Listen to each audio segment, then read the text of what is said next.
istorya ta. So ato i-share ni nga story. So wa tay ligo kira dun nga ligo basta nag ano ta half bath na. So i-share na ko ning story sa bata pa mi kung may kinamagulangan.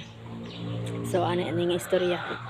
So ngayon for today's video dai mao ni imong giul.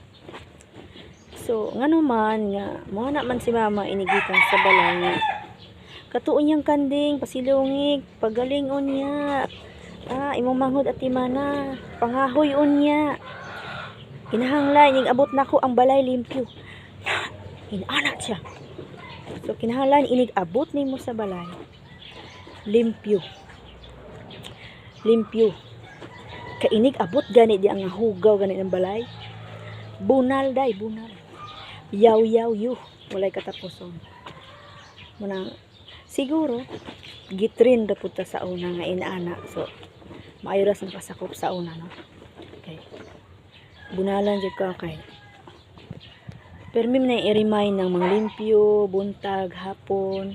So oo gitrin jud siya kaysa magpuyo ka sa laing balay or magtrabaho ka inaana jud ang reality mga limpyo jud ka buntag hapon, diba? Mahimo na pay mudto, diba? Kinahanglan nga dili siya makita og sagbot kana magwasa-wasa inana akong mama.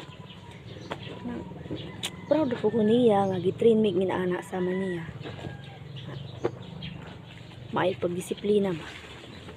Manage nga time, kugihan inana.